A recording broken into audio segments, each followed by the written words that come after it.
la doctora Delia Espinosa, ha hecho un pronunciamiento en una entrevista vinculada precisamente a la nulidad como efecto y consecuencia de haber incumplido la normativa general acordada en el procedimiento electoral. Yo diría más que todo que sí hay elementos de nulidad. ¿En qué sentido? Donde, no sé en qué países, dicen en Estados Unidos y en otros más, donde no se haya digitalizado las actas, por más que vengan en valijas diplomáticas, que se sabe que hay un protocolo, ¿verdad?, de cuidado y como una especie de cadena de custodia, pero desde el momento que no se digitalizan, eso ya es motivo, en mi parecer, como ex juez electoral, de nulidad.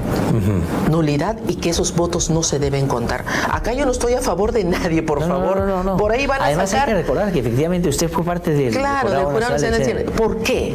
Porque no se pueden cambiar las reglas durante pleno desarrollo del proceso electoral. Esa es una ley, pero incuestionable.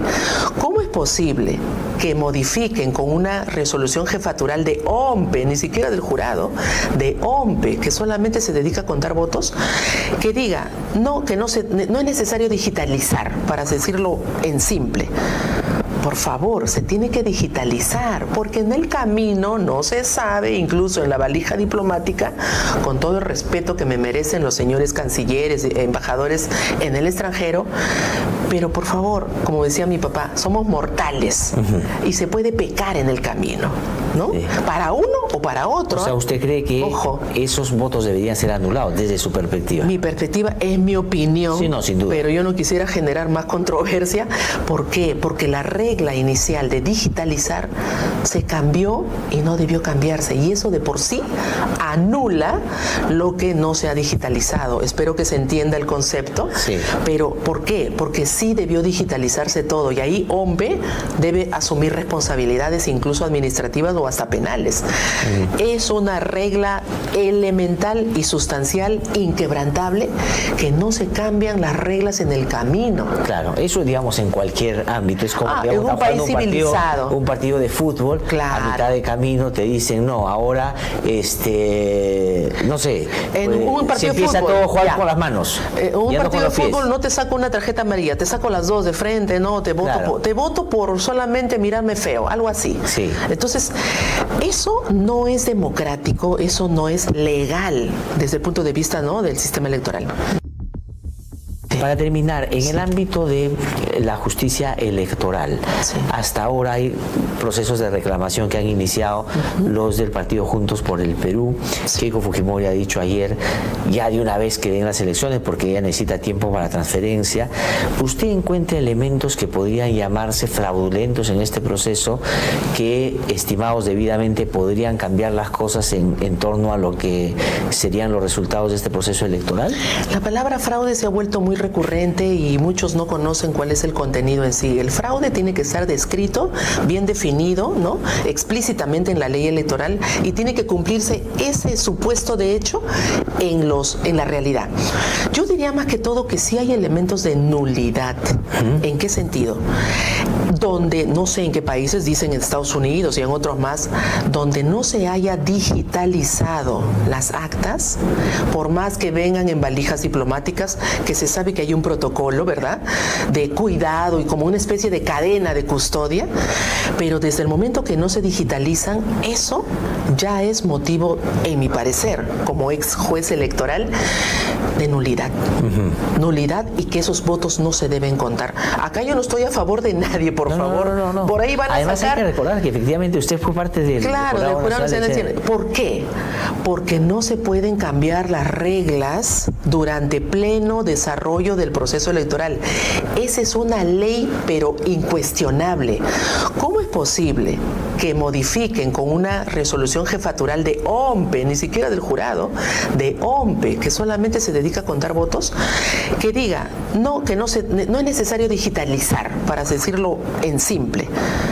por favor, se tiene que digitalizar, porque en el camino no se sabe, incluso en la valija diplomática, con todo el respeto que me merecen los señores cancilleres, embajadores en el extranjero, pero por favor, como decía mi papá, somos mortales y se puede pecar en el camino, ¿no? Sí. Para uno o para otro. O sea, ¿usted cree que esos votos deberían ser anulados desde su perspectiva? Mi perspectiva es mi opinión, sí, no, sin duda. Pero yo no quisiera generar más controversia. ¿Por qué? Porque la regla inicial de digitalizar se cambió y no debió cambiarse, y eso de por sí anula lo que no se ha digitalizado. Espero que se entienda el concepto. Sí. Pero ¿por qué? Porque sí debió digitalizarse todo, y ahí OMPE debe asumir responsabilidades incluso administrativas o hasta penales. Es una regla elemental y sustancial, inquebrantable, que no se cambian las reglas en el camino. Claro, eso digamos en cualquier ámbito. Es como digamos, en un país civilizado. Un partido de fútbol, claro, a mitad de camino te dicen, no, ahora, no sé, en un partido se empieza de fútbol, todo a jugar con las manos. Un partido de fútbol no te saco una tarjeta amarilla, te saco las dos de frente, no, te voto, claro, te voto por solamente mirarme feo, algo así. Sí. Entonces, eso no es democrático, eso no es legal desde el punto de vista, ¿no?, del sistema electoral. Doctora Delia Espinosa, le agradezco muchísimo por haber venido. Yo voté por ti y Roberto Sánchez como, bueno, casi la mitad del país, mitad para más, mitad para menos, y sí creo que tienes esta gran y pesada labor de tener casi sobre tus hombros ahora, como principal cabeza contra Keiko Fujimori. Y a pesar de que creo que sí ha tenido una buena performance con las últimas semanas, creo que es la primera decisión que, en mi caso, no estoy de acuerdo con el desconocimiento de las elecciones. Sin embargo, sí creo que es importante que se te permita exponerlo, porque sí es cierto que, buena cuenta, la prensa ha estado hoy día más sorprendido de la cantidad de expertos electorales que han aparecido en Canal N a un ritmo de 3 por hora. Me pareció impresionante, y sí es cierto que la serie de irregularidades que yo creo que han existido no han tenido el recibimiento necesario en la prensa, y por eso me parece importante, más allá de mi opinión, escuchar lo que Juntos por el Perú concretamente tiene que decir sobre esta última elección. Así que, por supuesto, dejarte hablar y que todos nos enteremos por ti mismo. Gracias nuevamente, Roberto. ¿Y qué fue lo que... ¿Cuál es la posición de Juntos por el Perú el día de hoy? Gracias, Carlos, por la invitación a tu programa Doble Rasero, y saludar a todo tu público, a toda tu audiencia. Ciertamente, estas elecciones de una primera vuelta, donde igual de asimétrico sabíamos a quién nos enfrentábamos, una voluntad confluyente de un conjunto de actores nacionales e internacionales, ahora se está conociendo. Sin embargo, ya pasó esa primera vuelta en medio de irregularidades, al cual cada vez que han habido nos hemos pronunciado, indistintamente de lo importante era, pues, en medio de esas irregularidades, que los peruanos y peruanas no dejen de verse afectados en su derecho constitucional a votar. Y en medio de las controversias, ese ha sido nuestro estándar de participación democrática. En esta segunda vuelta, en pleno desarrollo, ha ocurrido algo que para nosotros afecta gravemente la intangibilidad de la normativa electoral. A ver, explico. Sí. Ahora que estamos viendo el Mundial, en cada partido de fútbol hay reglas para un primer y un segundo tiempo. Todos estamos viendo los partidos disputados, ¿no? Y a nadie se le ocurriría que va a haber un cambio de las reglas en un segundo tiempo. A nadie. Sería impensable, ¿no? Bueno, en el proceso electoral del Perú, en la segunda vuelta, el 29 de mayo y publicado el 31 de mayo, a días del proceso electoral, en medio que hemos estado abocados a la campaña misma, que después que los resultados 20 días después de la primera vuelta, precisamente cuando nuestra contendora estaba en campaña, se estaba discutiendo quién estaba en la segunda vuelta. ¿Y qué es lo que se ha desregulado al cambiar las reglas? Sí, se ha cambiado las reglas. Se quitó la obligación de la digitalización de las actas. Porque ¿dónde está la certeza jurídica, la transparencia del voto? Firme en la digitalización de las actas, que era un requisito para todos los peruanos. Peruanos en el territorio patrio, en el exterior, de la primera vuelta. En la segunda vuelta, esto se quitó. Se quitó como obligatoriedad en la segunda vuelta y solo para las oficinas consulares. ¿Quién lo solicitó? El gobierno. Específicamente, un ministro, el canciller. Están ahí los informes, están allí la solicitud de dónde y qué es lo que está solicitando el cambio, a pocos días de haber asumido como ministro de Relaciones Exteriores. Al día siguiente. Al día siguiente. Sí. ¿No? Y sustentando por qué había pues que dejar la obligatoriedad de la digitalización de las actas. En ese sentido, el ente electoral OMPE, que su especialización es la organización de las elecciones y contar votos. Sí.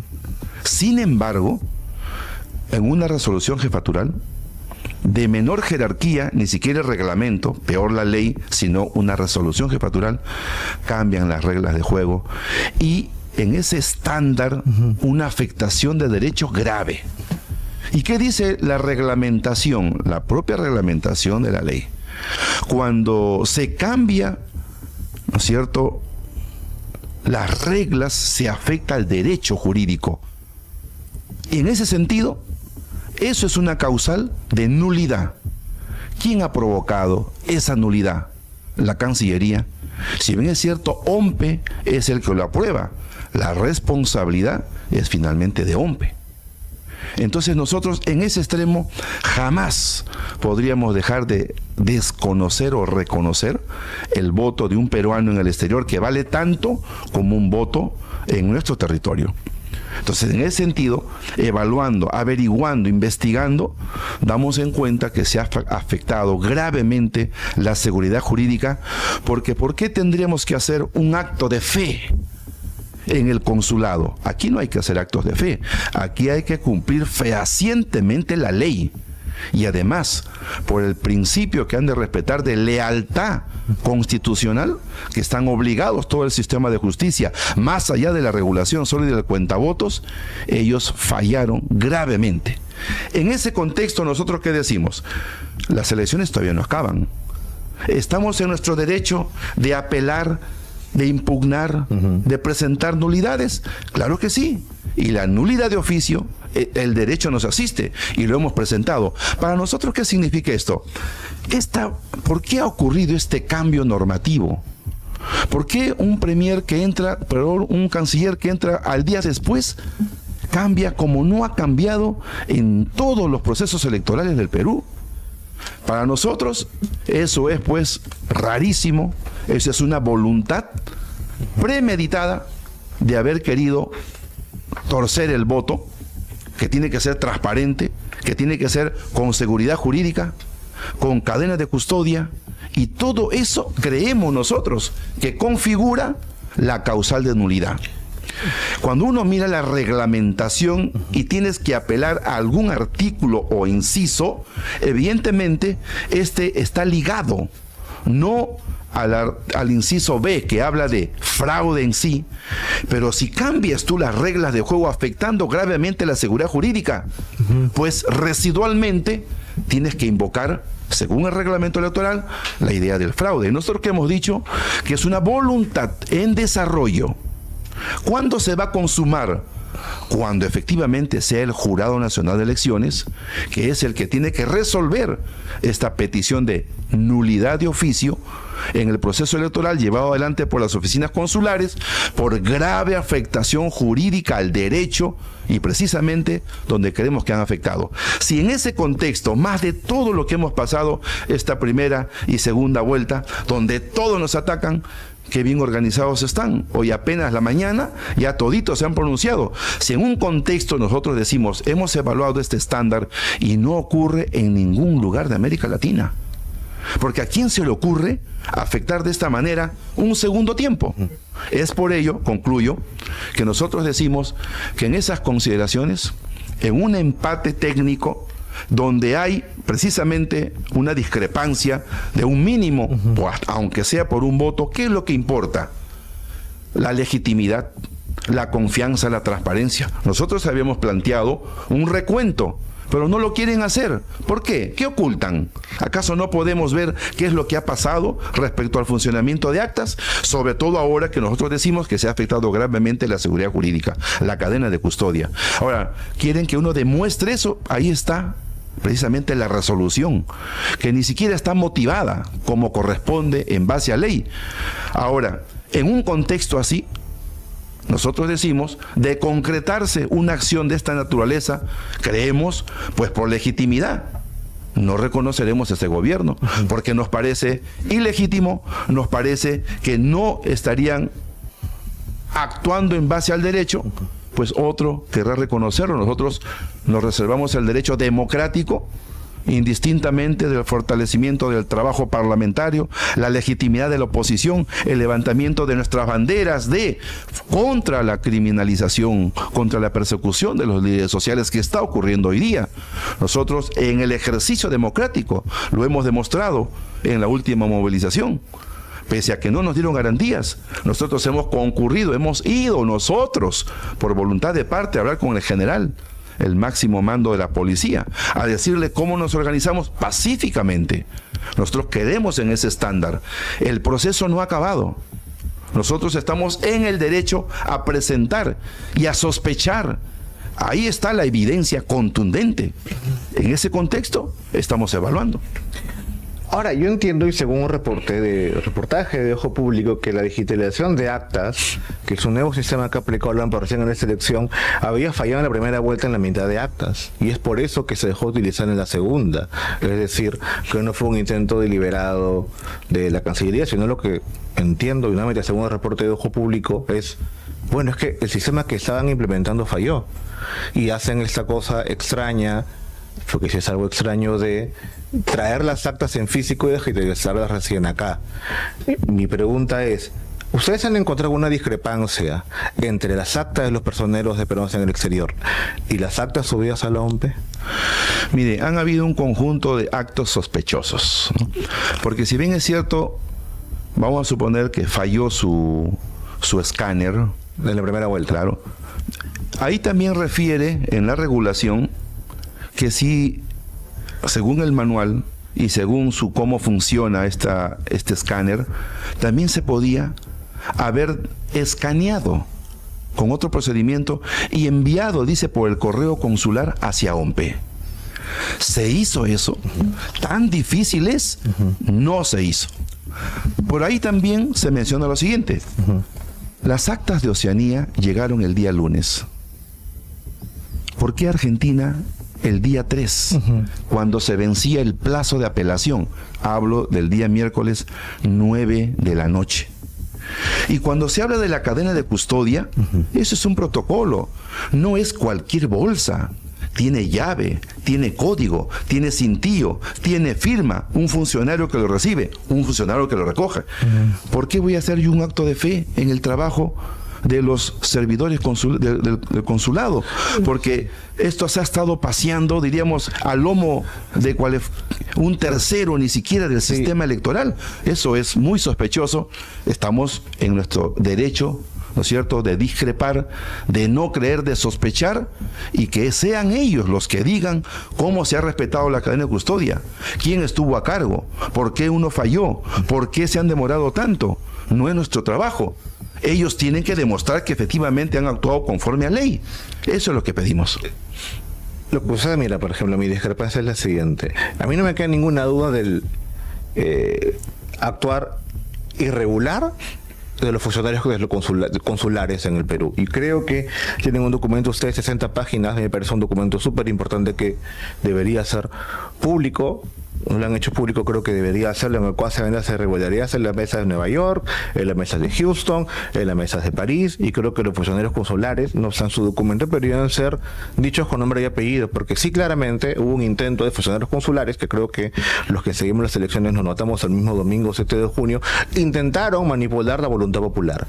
Pero creo que eso es una cosa, y otra es decir que hubo una manipulación de actas, porque por ejemplo en el caso de las actas de Buenos Aires, yo he cotejado las actas que yo tenía los propios personeros de Juntos por el Perú con las actas que fueron subidas en nombre y coinciden. Entonces, nuevamente, da la impresión de que si bien hubo, por ejemplo, en el caso de Estados Unidos, una clara intervención y actitud sospechosa de los funcionarios consulares, en las actas de entre OMPE y personas de Juntos por el Perú no hay discrepancia. Ya, dos cosas. Nosotros nos ubicamos, ¿no? Hay dos ámbitos. El cuestionamiento al propio voto y si fue respetado el procedimiento de transparencia y la voluntad y el sentido de ese voto, eso es una discusión. Lo otro es a la afectación grave en la modificación de las normas, al haber afectado la seguridad jurídica. Porque, ¿por qué no voy a dejar de sospechar de esta voluntad de cambio? ¿Por qué? Entonces nosotros acudimos a la seguridad jurídica, porque además en nuestro reglamento, en nuestro procedimiento y sistema electoral, probar esos conjuntos de elementos, si nosotros solicitamos la información, en 10 días es la ley de acceso a la transparencia para que podamos tener documentos que además son obligatorios, porque ¿quién hace la fiscalización? Es el propio Jurado Nacional de Elecciones. ¿Qué información han pedido? Hemos solicitado hace más de 7 días un conjunto de información referente a la cadena de custodia, respecto a que tenemos muchas actas donde, por ejemplo, hay hermanos familiares, ¿no?, en la mesa electoral. Que está en el documento. Y eso dice que es una irregularidad. Pero, así también, muchas actas no están firmadas por los propios servidores, por ejemplo, consulares. Tenemos ahí muchas actas en ese estándar. Pero nosotros acá... Pero eso es una irregularidad, no es un fraude. Sí, es que nosotros no estamos yendo a esa irregularidad del acta. Repito, nosotros creemos que el reglamento y el procedimiento electoral no debió de haber variado. Ya. En ese sentido, discrepamos con los factores de la seguridad jurídica que se ha afectado. Allí está nuestra razón. Hoy día, la doctora Delia Espinosa ha hecho un pronunciamiento en una entrevista vinculada precisamente a la nulidad como efecto y consecuencia de haber incumplido la normativa general acordada en el procedimiento electoral. Claro, eso es fraude. Es en sentido lo que nosotros hemos solicitado, la nulidad de oficio de las elecciones llevadas adelante por las oficinas consulares. Evidentemente, nosotros decimos, en el sentido estricto, estamos abocando a eso. Sí. Eso es lo que vamos a aclarar, a reafirmar, incluso con todos estos elementos que está refiriendo, será materia de ponerlos pues en el debate público. Nosotros creemos, Carlos, y le digo a todo el Perú, que el Jurado Nacional de Elecciones debe operar en base a la verdad, en base a la transparencia, en base precisamente a actuar de manera adecuada. ¿Por qué OMPE, que no es su rol cambiar el procedimiento electoral, tuvo que tomar esta decisión? Nosotros discrepamos de ello. Eso se puede regular, ahí está clarísimo cuál es la causal según el reglamento y lo que nosotros, en el marco de nuestras competencias, en base al procedimiento del sistema de justicia electoral, estamos planteando la nulidad de oficio. Porque lo que dijo Diana Espinosa, claro, que lo que dijo en Congreso de la mañana era ahí donde no se hayan digitalizado las actas, ya le parecía motivo de nulidad. Pero nuevamente, digamos, una forma de realizar las elecciones que solamente se hizo en determinados consulados, falló en la mitad en la primera vuelta, no se aplicó en la segunda. Es cierto que hay un problema con la cadena de custodia, creo que ese es un tema cierto, pero a mí me parece ligeramente desproporcionado pedir una nulidad de elecciones cuando hasta ahora no, salvo el tema de los familiares en una misma mesa, no he encontrado que me hayan dicho que hay una discrepancia entre las actas de los personeros y las actas de OMPE. Entonces, es lo que voy es, porque cuando yo reviso nuevamente las actas de uno y otro es, bueno, no tengo ninguna duda que es cierto lo que dices. Cambiaron una regla que es una norma menor sobre la digitalización de las actas. Se demoraron mucho tiempo en hacerlo. Hubo un manejo bastante sospechoso, ni siquiera sospechoso. Voltearon la balanza en Estados Unidos. Sí, totalmente de acuerdo. Y también de acuerdo que el canciller es fujimorista. No tengo ninguna duda. Pero no encuentro discrepancia entre nuestras actas, como Juntos por el Perú, y las de OMPE. Entonces, mientras yo no encuentre esa discrepancia, me parece muy arriesgado hablar de fraude. Sí, nosotros, apropiadamente hablando, nosotros decimos e invocamos, ¿no? Hemos pedido la nulidad de oficio. Estamos hablando de la nulidad precisamente por no haber cumplido la regla, ¿no? El estándar obligatorio en primera vuelta de la digitalización. Y si fallaba el escáner a través de la digitalización, pues otro medio de escaneo básico que se tenía que transmitir a través del correo electrónico directamente a OMPE. Se hizo eso, que respondan por qué no lo hicieron. Yo soy el administrado, ellos son los administradores. La responsabilidad recae en ellos, no en nosotros. ¿Por qué nosotros recién lo invocamos esto? Porque ha ocurrido una segunda vuelta. ¿Estamos en nuestro derecho a dudar y a sospechar? Claro que sí. Nos parece monumental que se pretenda pedir la nulidad de oficio en las oficinas consulares donde no se ha seguido ese patrón. Ahorita no lo sabemos. Ellos tendrían que decir y afirmar, pero ¿quién cambió las reglas? O sea, ¿es tan elemental y decir que eso es un asunto menor? Yo creo que no. Estamos en nuestro derecho, que empiece el dominio público, el debate, y que ellos digan realmente qué pasó.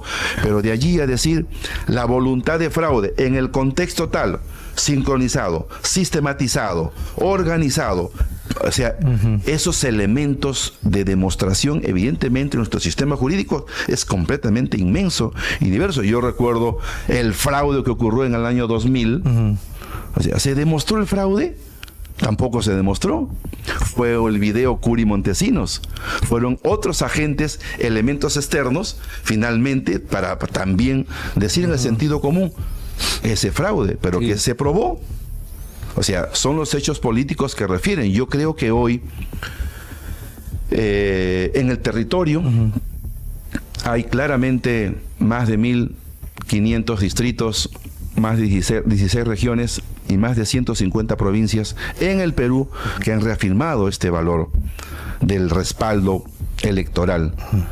Hoy, cuando poníamos mucho interés a la transparencia total, a la cero afectación a cualquier aspecto, la seguridad jurídica, la cadena de custodia, no son elementos menores, son elementos constitutivos inobjetables de lo que significa la certeza de un voto. ¿Quién falló? ¿Yo? ¿Juntos por el Perú? No. Falló OMPE. Falló la Cancillería al solicitarlo. ¿Dónde está su rol de neutralidad del gobierno si lo ha hecho un ministro de Estado? Que respondan por esta responsabilidad. Nosotros queremos que eso sea lo que se debata. Estamos en el proceso electoral. Esto no ha concluido. Eso es lo que quisiera afirmar.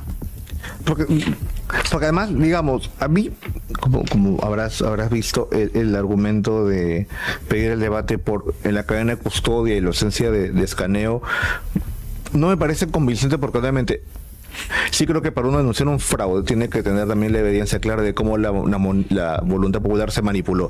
Hay cosas como pequeños anforazos, gente que, en fin, quiere meter los votos y que creo que sí me parecen irregularidades, que sí tienen que mencionar. Sí creo que cuando se decide hablar de fraude, se pasan por todas las irregularidades que están claramente documentadas y que sean otro documento. Digo, yo tengo hoy día 2 documentos, uno de 20 páginas, que es un documento en el cual se pide la nulidad de todas las actas del extranjero, y hay otro en el cual son 60 páginas de irregularidades.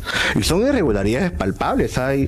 Tengo esta imagen, no sé si mi tocayo Carlos la puede mostrar, que es la de la página 38, que se ve a la personera de Fuerza Popular en Houston sentada al lado de los miembros de mesa, ¿no?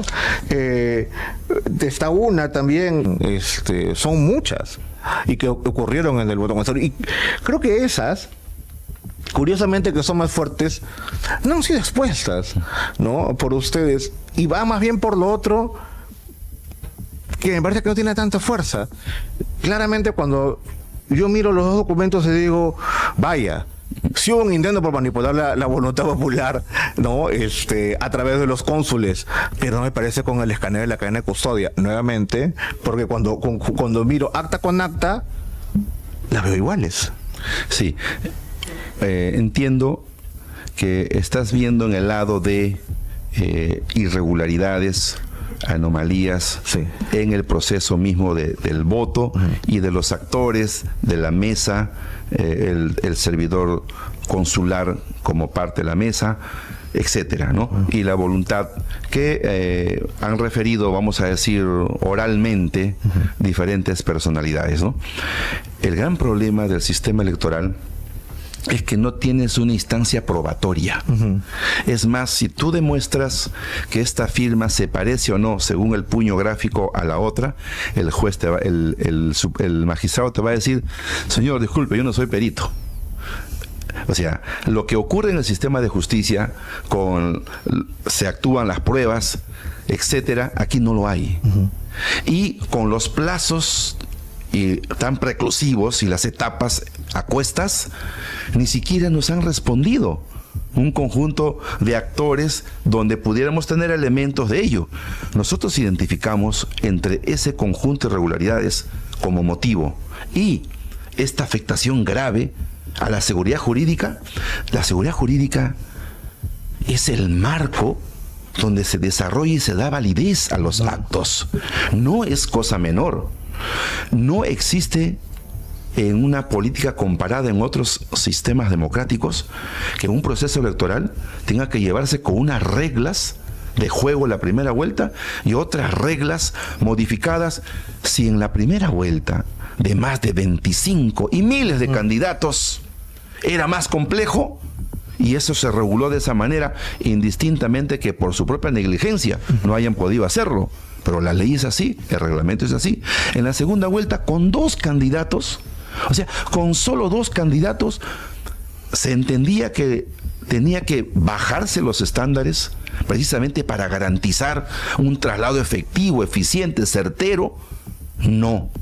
Si esa acta ha estado 3 días paseándose, ¿por qué debo de tener un acto de fe?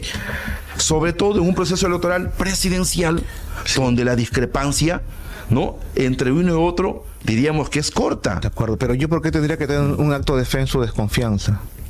Vamos a la prueba, vamos al debate, vamos a los elementos que demuestren qué importancia tiene la seguridad jurídica. Pero ¿cuál importancia tienen? Las actas que coinciden, y luego serían las boletas de votación. Claro, yo creo que aquí lo importante es ¿por qué se cambió las reglas? Nosotros volvemos a una situación del derecho, ¿no? Si en el derecho tú has afectado las reglas, has incurrido en según el reglamento, en una nulidad. Nosotros lo estamos planteando como tal. Y por eso que somos ilegales, golpistas, señor, el proceso electoral no ha acabado. Así como han habido causas para anular nuestros votos en Puno, el derecho nos asiste también a esta nulidad, pero que se debata como corresponde y los sistemas y los actores respondan, que estaremos vigilantes de eso y debatiremos con argumentos precisamente porque creemos que tenemos la razón. Lo que sucede es que en su documento, cuando citan por qué se pidieron nulidad, se cita el artículo 363 de la ley electoral, inciso B: cuando haya mediado fraude, se anularán las elecciones cuando haya mediado fraude, cohecho, soborno, intimidación o violencia para inclinar la votación a favor de una lista o candidatos. Y yo, este cambio que hubo en la ley, en este cambio en las reglas, que realiza una resolución, no veo que haya favorecido a un candidato. Yo veo que lo ha favorecido de otra forma. O sea, no niego que haya favorecido a Keiko Fujimori. Creo que lo ha favorecido de varias formas, pero no por este cambio en las reglas. Cuando uno busca una causal, precisamente, ahí eso está cerrado, ¿no? Sí. O sea, la única voluntad de decir fraude es el B. Claro. Violencia, etcétera, etcétera. Sí. Nosotros, por eso hemos dicho de manera residual, no hemos hablado ahorita fraude de hecho, ahorita. Nosotros hemos dicho el concepto del fraude en desarrollo, ¿no? Cuando se afectó esto y queremos que se aclare. ¿Cuándo se consumará eso? Precisamente cuando al final digan sus razones y no quedemos precisamente satisfechos en el conjunto de la discusión y el debate con los magistrados, y estamos dispuestos a dar ese debate. Pero es por eso que decimos de manera residual, pero hoy con claridad lo que hemos invocado nosotros, ¿no? La nulidad de oficio, ¿no? Estamos señalando, nunca se debió haber cambiado la regla de juego, y no es cosa menor, es un asunto de marco jurídico que le da forma y le da seguridad, o precisamente la ha afectado gravemente. Ese es nuestro concepto, la vamos a sostener, vamos a afinarla de ser el caso con este feedback y diálogo y reacciones diversas, pero estamos en el debate y el proceso continúa.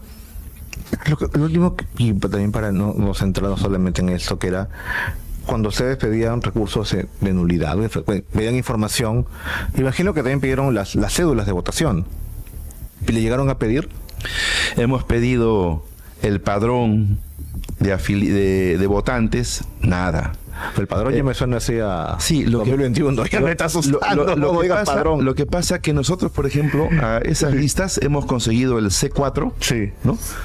Y verificamos el C4 y verificamos el acta y hemos encontrado inconsistencias. Pero esa inconsistencia de certeza lo hace un perito. Pero cuando uno viene con el perito, te van a decir, es perito de parte, es un perito privado. Entonces, y en la instancia de los 3 minutos que te dan para oralizar tu pedido, ¿cómo haces tú la ejecución de las pruebas, el espacio probatorio?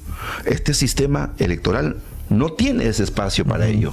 Nosotros hemos evaluado el conjunto de cosas y creemos que la afectación jurídica es el aspecto madre de este problema. Si nos van a decir que eso no importa, tenemos los argumentos para decir que sí, y lo vamos a demostrar. Y queremos que nos digan cómo han actuado y por qué se desreguló de esta manera. Cada quien a sus competencias, y no era competencia de OMPE, mucho menos de una resolución jefatural, que es una resolución de menor jerarquía respecto a un procedimiento acordado y convocado con antelación. Ahí está el debate. Creemos que esa es la forma como se ha afectado, viciando todo el proceso por haberse desregulado. Empecemos un debate de ello. Estamos dispuestos a dar ese debate, creemos que tenemos la razón. Sin embargo, hasta ahora no hay, entiendo, ninguna inconsistencia entre las actas que tienen ustedes como personeros de Juntos por el Perú y las actas de OMPE, ¿cierto? No han encontrado ninguna hasta ahora. Hemos encontrado varias y muchas, te estamos un poco refiriendo, ¿no? Lo que pasa es que nosotros no estamos yendo, o sea, a el lado de cómo se votó y si se votó, etcétera, porque como instancia probatoria puede pasar 5 meses para tener todos los elementos. Pero nosotros estamos en el nombre han encontrado, o sea, no en las cifras. Es que hay diferentes, vamos a decir, aspectos que podrían hacer que se impugne y se invalide un acta. Nosotros aquí estamos recurriendo a que el cambio de reglas, o sea, es el sentido común, ¿no? La ley, ¿no? La ley se cumple. El procedimiento de la ceguera jurídica no es cualquier cosa. Ha tenido que hacerse. No es un cambio menor. Y lo hemos hecho revisando las resoluciones jefaturales y revisando la Constitución. Aquí había una afectación no solamente a la ley electoral, sino a la Constitución. Y hoy creemos y lo ponemos sobre la mesa porque además el proceso no ha continuado, no es ilegítimo. Y si nosotros advertimos que esta cercanía de 9 millones allá y 9 millones acá, que piden transparencia, cero controversia, democracia, seguridad jurídica, cadena de custodia, que se demuestre. ¿Qué pasó? ¿Por qué actuaron así? Nosotros tenemos dudas. Queremos que con esta acción que hemos presentado se resuelva. Un aspecto de legitimidad así nos hace pensar, además de toda la lucha de lo que sabemos significa el fujimorismo, ¿no es cierto? De decir, no reconoceremos su gobierno. ¿Qué somos nosotros? Un ciudadano más que tiene el derecho, otro reconocerá. No tenemos fuerza de ley, no es la fuerza vinculante, pero es un aspecto político al cual nosotros también queremos, porque no estamos de acuerdo. Sabemos a qué nos enfrentamos. Mira lo que pasamos en el Congreso, ¿no? Ley de impunidad. Hoy día, para lograr librarse de la lesa humanidad, le han regulado, hasta cambiándole el sentido de esa regulación, con una interpretación auténtica, con una política pública para en realidad provocar impunidad. Ese sentimiento totalitario que hoy tiene el país, sabemos bien a qué nos enfrentamos. Y en el marco de la ley democrática, pacíficamente, nosotros no estamos llamando, ni mucho menos a insurgencia civil, ni amenaza de muerte, ni morrocoy, ni meterle a nadie nada por el poto, como ha dicho el señor Aliaga. Nosotros no. Nosotros estamos en el proceso electoral. Estamos en el derecho y presentamos con convencimiento esta razón y lo vamos a defender y queremos que nos expliquen. Ellos tienen la obligación de decir por qué han afectado la seguridad jurídica de esta manera, que han causado la nulidad de todas las votaciones y elecciones llevadas adelante en oficinas consulares donde no se basaron al estándar mínimo de la primera vuelta. Eso es lo que pensamos. Ahora, una de las... Justamente hay también... Me parece que todos tienen, por supuesto, y especialmente Juntos por el Perú, el derecho a cuestionar y a dudar.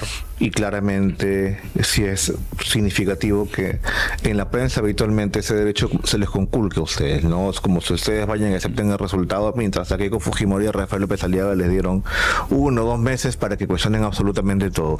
Hay, por supuesto, ahí un doble estándar que a ustedes les quita piso. No me cabe duda de que eso existe. Sin embargo, justamente a raíz de lo que dices, una duda que tengo es, hay un tiempo limitado para organizarnos frente a lo que viene con el fujimorismo. El tiempo no es eterno, es un recurso escaso, hay varias cosas que se pueden hacer, hay gente que finalmente también está dispuesta a organizarse para lo que se viene, y tú ahí tienes una posición, por supuesto, de liderazgo. Yo, justamente, otros de mis dudas con el tema del argumento del fraude, por más que me parezca totalmente válido y legítimo que tengan el derecho a dudar, es que uno no se prepara justamente para lo que se viene. Están las cosas que han ido aprobando en el Congreso que tú mencionas en estos días, aprovechándose del Mundial y de otra cosa, ¿no? Y uno les está pasando por alto, ¿no? Y me da a mí la sensación de no tener como un plan B, de no tener una guía hacia qué es lo que tenemos que prepararnos y cómo enfrentamos todos al fujimorismo. Y finalmente es, siguiendo la propia OMB, menos 49.88% del país que quiere saber qué hacer. Y mi duda es, justamente, por más que tengas el derecho, por supuesto, a dudar y representar también ese voto de la gente que quiere hacer respetar su voto, el tiempo que tiene Roberto Sánchez no es ilimitado, ¿no? Entonces yo digo, no podría o no debería estar Roberto Sánchez más bien tratando de mirar a cómo unir a ese antifujimorismo que ha renacido nuevamente hace menos de un mes y que ahorita no sabe qué hacer. Y que justamente creo que más bien la demanda que están haciendo ahora lo que termina haciendo es casi enfrentando ese 50%, ¿no? Porque ya hay un cuarto, una mitad que dice no estoy de acuerdo, otra mitad que dice sí estoy de acuerdo, y así nos terminamos, ¿no? Lanzando flechas entre nosotros. Sí, gracias por tu pregunta, que es una pregunta sensata y que toca la llaga del proceso histórico peruano. Nuevamente, los pueblos profundos del Perú quechua aymara amazónico, centros poblados, el movimiento popular, la izquierda provinciana y más allá el movimiento popular, le ha tocado pues la responsabilidad de la primera vuelta de ser la primera línea. Esa primera línea hoy tiene la inmensa responsabilidad de hacer un bloque mayor. Ese bloque mayor en el bloque no nos da un plus a nadie. Estamos con el suelo parejo, pisando el suelo con el mismo pie. Y tenemos que aprender a construir ese consenso de un bloque político que no hemos sabido caminar tampoco en consenso en todos estos años. A nosotros se nos dijo que veníamos más allá de la institucionalidad. Somos un poco así como los no contactados, ¿no? La Pampa. Entonces, ese pueblo, también hoy en el bloque, tenemos que saber entender que necesitamos construir, ¿no es cierto?, esa realidad política. Por eso para nosotros es muy importante las conversaciones y el trabajo ya que hemos ido haciendo y vamos haciendo con obras.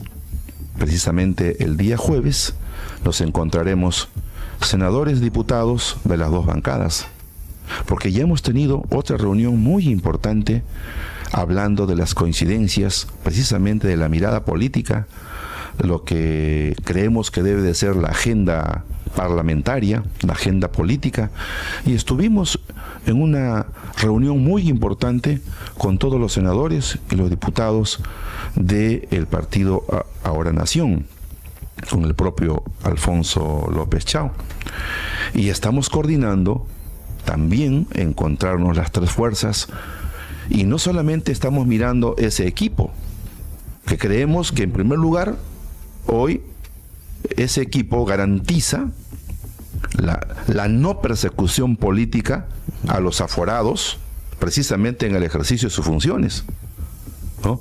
Hemos sobrepasado, estamos llegando a 60 diputados, que es una fuerza parlamentaria que tiene pues la tarea de su espacio en ese poder. Claro, ese poder que hay que reformarlo, porque este gobierno parlamentario de facto no representa la democracia del Perú profundo, de los ciudadanos, no lo representa. Podemos tener diferentes susceptibilidades a diferentes hechos de nuestra patria, del Perú, de la realidad económica, política, social, cultural e histórica, pero tenemos que aprender pues a tener también diferencias, coincidencias, discrepancias, consensos, disensos, pero es una gran oportunidad. Hoy tenemos delante, y yo lo digo una y otra vez porque es la verdad, es un gobierno parlamentario totalitario, nos aplastan. Hoy día he ido al Congreso, no hay ni asco, se pisa como sea, tienen mayoría, es la mayoría parlamentaria.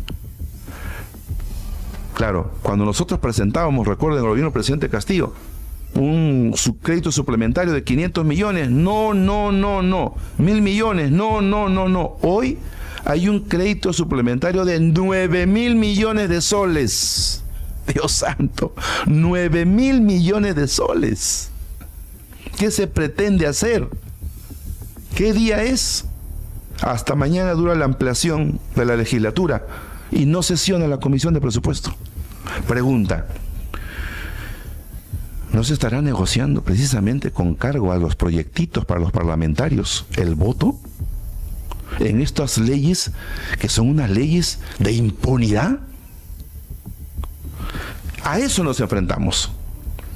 Muy bien, estamos preparados para lo que decide el sistema electoral. Bueno, ¿qué podríamos esperar del Tribunal Constitucional que ellos han elegido? De la Junta Nacional de Justicia que ellos han dirigido. ¿Qué podríamos esperar del Ministerio Público que ellos han puesto y resucitado? Esa voluntad totalitaria ha copado todo. ¿Qué nos queda como rezago para poder decir, reinventamos desde ahí? Hoy tenemos que reconocer que tenemos discrepancias, pero también convencimientos. Pero como decía ahí un gran señor periodista que reconozco su trayectoria, es el momento de la resistencia pacífica, democrática. Organicémonos, pero no nos quiten el derecho tampoco a nosotros decir lo que sentimos en base al sistema de justicia. Apelaremos a todas las instancias habidas y por haber en el marco del derecho, en el marco de los derechos políticos, en la Convención Interamericana, en el sistema de Naciones Unidas, en lo que creemos profundamente como hombres demócratas, hombres y mujeres demócratas. Y a eso yo sé que es difícil, pero sí tenemos que lograr esa mayoría para traernos abajo las leyes pro crímenes, esta inestabilidad política y este copamiento de las entidades. Necesitamos mayoría +1 en el Senado, mayoría calificada para reformas constitucionales en la Cámara de Diputados. Pero hay algo que no había hasta este momento, y ¿sabes qué es? Un pueblo movilizado, comunidades originarias, pueblo pequeño minero, donde podremos tener mucha discrepancia, pero todos necesitamos y plantear al país una nueva ley general de minería, un verdadero proceso de formalización de la pequeña minería, con estándares de equidad en la participación, y tendremos que ser capaces de luchar contra la criminalidad allí también, pero hay que discutir, hay que plantearle al país. Hoy en ese encuentro, hoy tenemos esa oportunidad. Y yo estoy muy esperanzado, Carlos. Me han dicho, me han insultado como han querido, pero eso me ha hecho fuerte. Me ha hecho fuerte porque no tengo rabo de paja, no le debo a nadie, ¿no? Y hasta aquí estamos, y hoy en la mañana reuniéndonos con toda nuestra gente, porque nos preparamos, y lo decimos por acá, en el marco del derecho constitucional. Estamos haciendo y convocando una movilización para el día sábado. Pues claro que sí, resistencia democrática, una jornada democrática. Y nos vamos a saber movilizar como hicimos hace días, pidiendo garantías. En el centro de Lima, ¿no? En el centro de Lima. Vamos a con la marcha de orgullo. Vamos a coordinar bonito, ¿no? Porque el pueblo... La más amplia unidad. Es festivo, el pueblo diverso, el pueblo democrático. También una fiesta de la democracia, de verdad. Ahora... Si hay un etnocacerista ahí, si lo van a chapar, si lo van a meter al carro y van a acabar en el vale todo. ¿Sabes? Ahí tengo una duda, y es que te escucho hablar y parece que hay un problema, y es como hay dos Roberto Sánchez, porque ese Roberto Sánchez que saca el 12% de primera vuelta, que es el Roberto Sánchez de Juntos por el Perú, y que tiene que hablar y mantener también a su elector de primera vuelta, ¿no? Que justamente cuando empezabas a hablar es esa persona que tiene una enorme desconfianza hacia las instituciones y que viene no a decir, no, yo quiero seguir las reglas del Estado de Derecho, sino, no, aguanta, a mí me han escuchado, a mí no me han escuchado, a mí me han baleado, yo vengo acá y yo existo. Y creo que siempre tienes esa cosa muy presente. Y que creo que es el que se presenta también en la demanda de fraude, creo que va por ese lado. Pero hay otro Roberto Sánchez, que es el Roberto Sánchez más convocante segunda vuelta, que tiene el 49.88% de la votación. Y es bien difícil porque no puede ser los dos a la vez. O sea, no puede ser Roberto Sánchez de primera vuelta y Roberto Sánchez de segunda. Y es bien complicado porque pues, no te puedes dividir. No, o sea, no tienes un gemelo. Entonces, a mí me genera eso porque a mí me da esa impresión de que, claro, si ganabas la elección, o mejor dicho, porque finalmente es una cosa que tú todavía estás combatiendo en los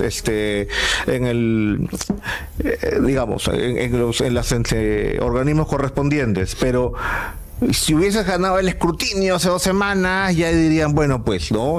Como pasó con Pedro Castillo, bueno, no hay tanta duda, pero al estar en una posición diferente de oposición, es bien complicado, ¿no? Porque son dos personas distintas, digamos, son dos liderazgos diferentes, no son dos liderazgos diferentes, porque uno tiene que convocar, uno tiene que, digamos, hacer sentir a una gran porción del electorado, esa que votó contigo en la primera vuelta, que quiere Pedro Castillo Libertad, que quiere una nueva constitución, que siente que la han ninguneado, que no la han escuchado, que la miran por encima desde Lima, que la miran por encima desde las ciudades y que encima le disparan. Y que tú representaste a una gran porción de ellas, en que verse un gran mérito. Pero claro, ¿qué haces con el otro elector, el antifujimorista, y que claro dice, oye, a veces esa se me parece un poco a Keiko, le tengo miedo a Antauro? Es complicado porque son dos Perú diferentes, pero los dos votaron por ti en segunda vuelta. ¿Y eso cómo se puede manejar? O sea, yo no sé, que hay alguien que dice, bueno, a partir de ahora Anay Durán va a ser la Roberto Sánchez de primera vuelta. No lo sé, pero a mí me parece que eso es una dificultad bastante grande en adelante, porque estás cumpliendo dos papeles. Ya. Como antropólogo es una buena percepción de psicólogo.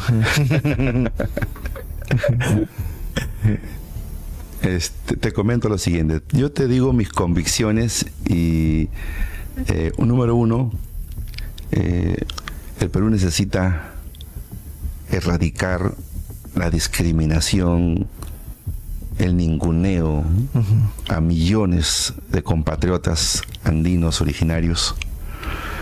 Y esa demanda es una demanda que exige justicia por sus muertos, que exige derechos, ¿no? Respeto, dignidad.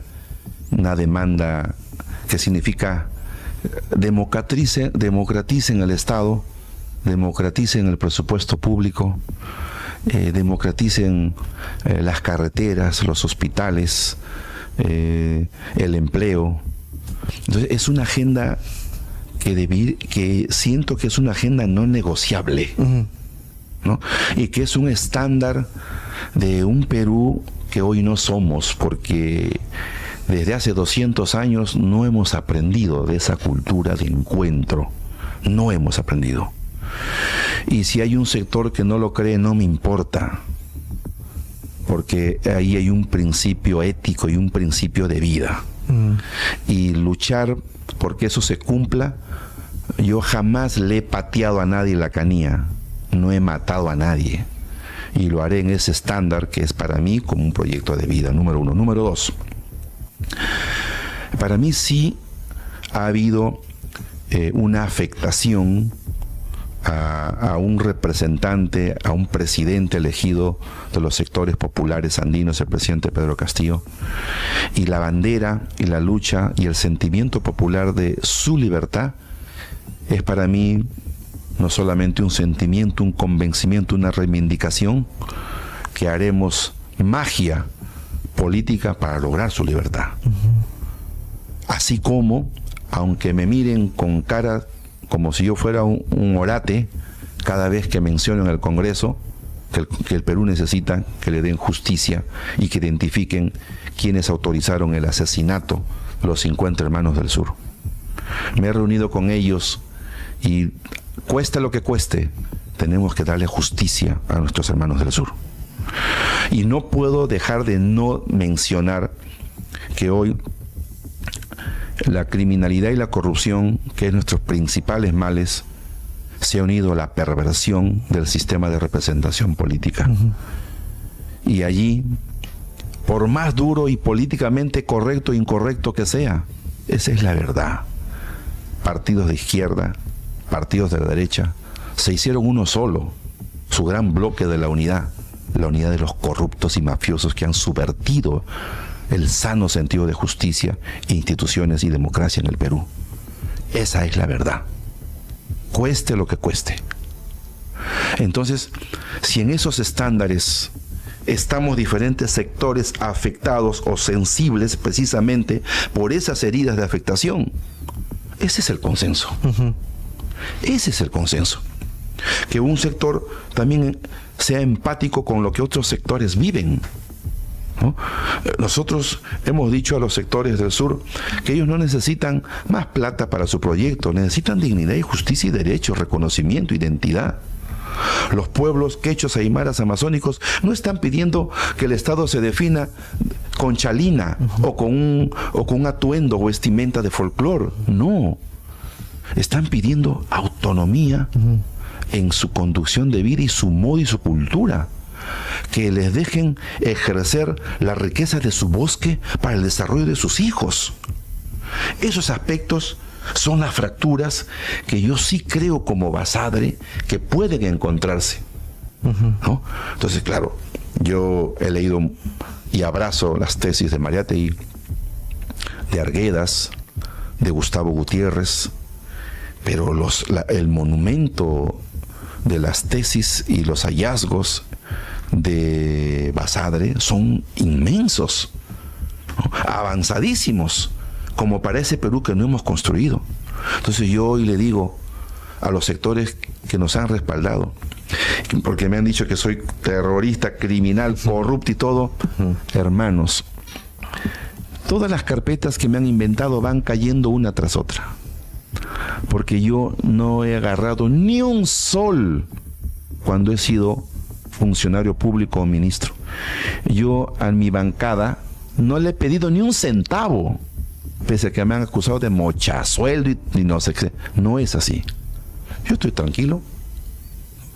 Nuevamente me están investigando ahora por lavado de activos, por el yapeo solidario, ¿no? Macha, para mí también. Así es, ¿no? Claro, porque 780,000 soles en 3 días. Y ahí está todo el estado de cuenta, todo. Hemos logrado pagar. Por eso, luego de las improcedencias, están admitidas. Pero a mí me da vergüenza, 780,000 soles. Hablé con el partido y nuestra tesorera, porque se podía llegar seguramente a 2,800,000. Pero dije, no. Es algo horrible que tú tengas que juntar 800,000 dólares para pagar la tasa completa de el sentido de tu búsqueda de justicia electoral. No. Nos quedamos ahí nomás, ¿no? Y estamos dando esa lucha. Pero no hubiéramos llegado si no es por nuestro pueblo, al cual le debemos fidelidad, lealtad. Entonces yo creo, ahora, después que hemos tenido desencuentros y encuentros en las declaraciones con Ricardo, Sí. hemos estado hace poco en su casa, hablamos horas y horas, con él fui con mi esposa, hablándome, un Ricardo embelesado, enamorado de sus hijos, ¿no? De su hija y su hijo, comentándome cómo tenemos que hacer todo lo que él ha pasado en su historia, tiene más de 80 años, cómo hay que hacer, y hemos encontrado, yo creo, un respeto y una forma, y estamos convencidos que nos va a ir bien, y estamos ampliando eso, y llamamos a los que no tienen que afiliarse partidistamente, sino a defender una cultura de derechos. ¿A qué nos sometemos? A la confianza de los hechos diarios, a la confianza de las lecciones aprendidas, porque tampoco somos ni superhombres, ni nuestras compañeras son supermujeres, nos equivocamos. Pero el colectivo tendrá que darnos la pauta para recuperar la democracia y encauzarnos en una república con soberanía, con democracia, no lo que tenemos hoy. Entonces yo tengo bastante esperanza en eso y no encuentro disonancias en que tengo que ser aquí un Roberto y acá otro Roberto. Soy uno solo, ¿no? Mis audiencias son distintas, ¿no? Y un internacionalista, no voy a decir su nombre para entenderlo la cerda, me dijo, oye hermano, estos cojudos, los cojudos democráticos, ¿cómo es eso? Le digo. Los cojudos es la democracia cojuda. A ver, no entiendo. Me estuve explicando que hay un prurito en un sector educado de nuestra sociedad que le tiene temor, ¿no? O sea, a lo políticamente correcto hasta en la actuación pública, pero no se dan cuenta que esta democracia no es democracia. Entonces, ¿qué defienden? Entonces yo digo, hay que respetar su punto de vista. Pues también se trata de deconstruir y de construir esas percepciones de un Perú disfuncional. El Perú es disfuncional, fracturado. Muchos Perúes. Hay que encontrarnos, pe. Hay que encontrarnos. Y en ese trabajo yo he estado toda mi vida. Pero ahora es distinto, es más la responsabilidad. Y yo creo que sí es posible lograr eso. Y vamos a poner todo precisamente por esa lucha democratizadora. Se asustan cuando digo democraticemos las riquezas. Piensa que eso es expropiar y quedarte con tu plata. No, no es así. Hay que aclarar también sobre esos conceptos, porque también forma parte, pues, de la lucha, lo decía, no solamente este premio Nobel tan relevante, ¿no? De Estados Unidos, fue un hombre progresista, ¿no? La lucha cultural es una lucha que también hay que darla, ¿no? Y allí yo creo que todavía se subsume hacia nuestra costa, ¿no? Porque tú vas a las zonas altoandinas, es otro mundo, pero hay que encontrarnos, hay que acercarnos. Yo creo que soy positivo en eso, pongo los pies sobre la tierra y me acompaño en el colectivo, ¿no? No, nuestro partido Juntos por el Perú hoy está coyunturalmente, ¿no?, en esta situación, pero no se escapa de la crisis del sistema político, de la gran crisis de la izquierda peruana, y creo que tiene la inmensa tarea de reinventarse para lograr una representación de ciudadanos, que creo que sigue pendiente. Porque además, y una pregunta ya para... se acaba porque el señor Carlos está durmiendo acá. Es el Aarón no iraní. Claro, ese sector que uno puede llamar democrático, caviarín, con otros, ¿no? Lopechahuesco, en fin, nietudo, todos los adjetivos que uno le puede poner, quizás está sobre representado en los medios, está sobre representado. No es tanto, pero es muy sonoro.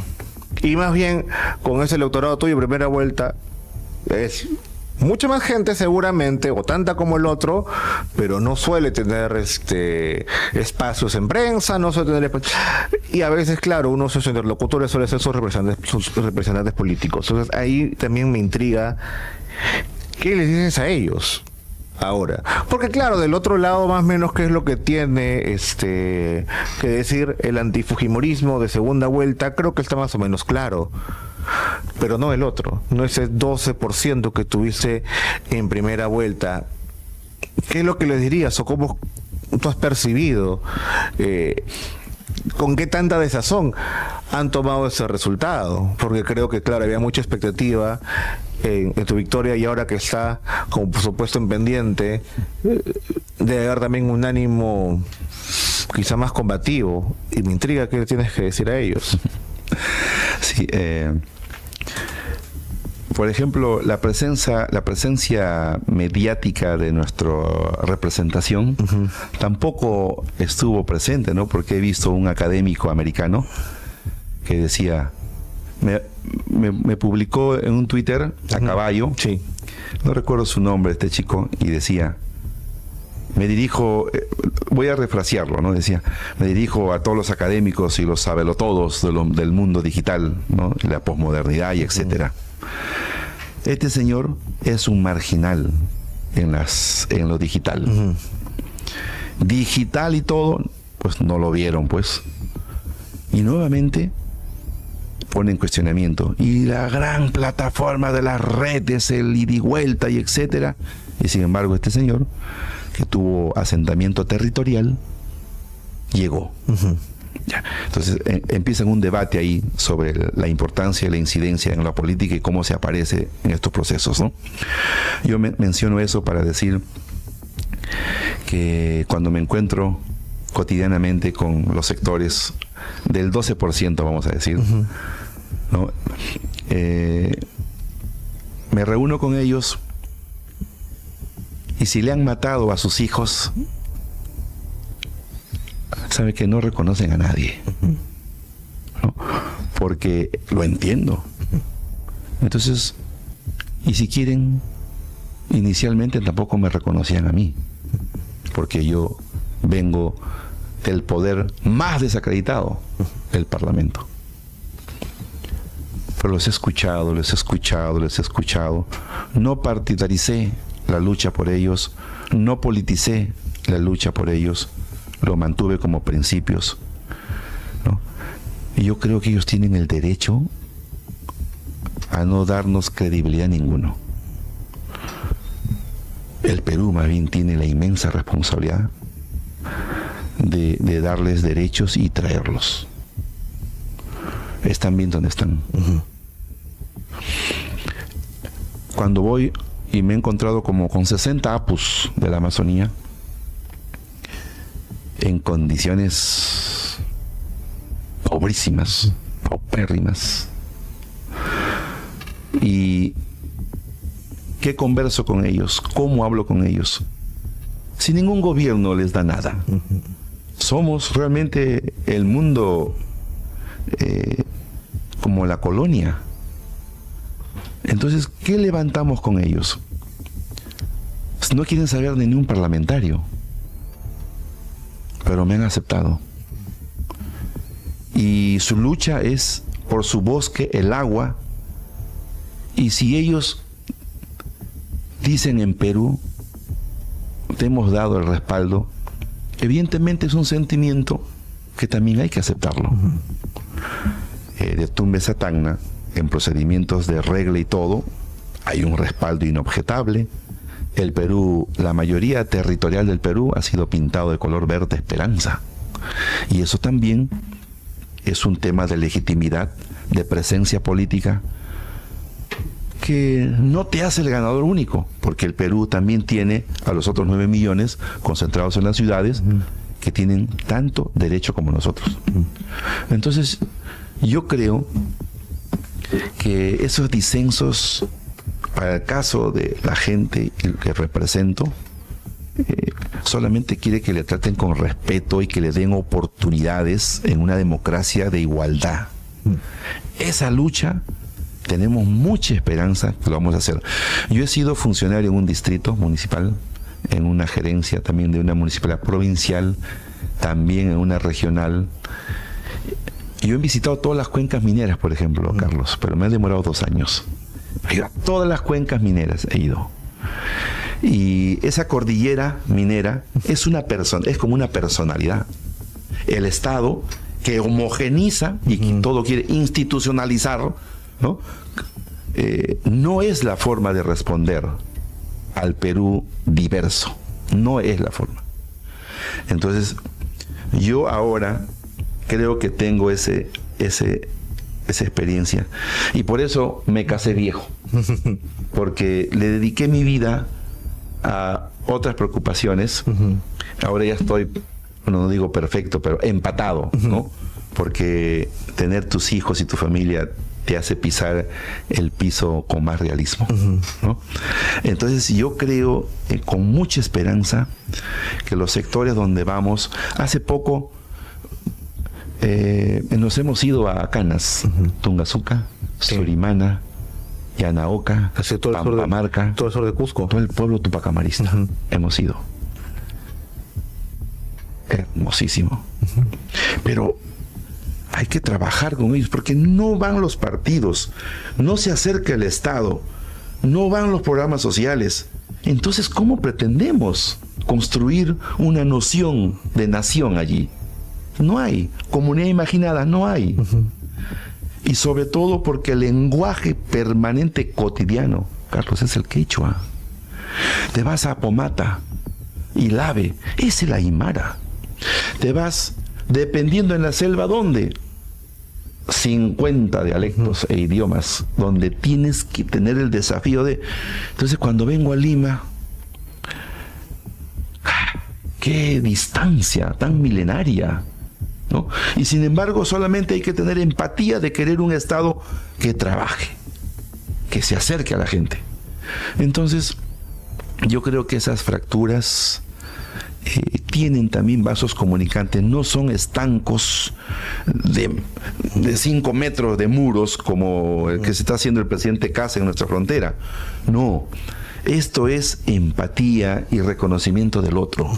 Entonces yo creo que se viene un tiempo interesante, por si nuestro pueblo dice, mientras no me den justicia, yo no le voy a reconocer a esa señora. Yo le creo. Políticamente, porque se pican.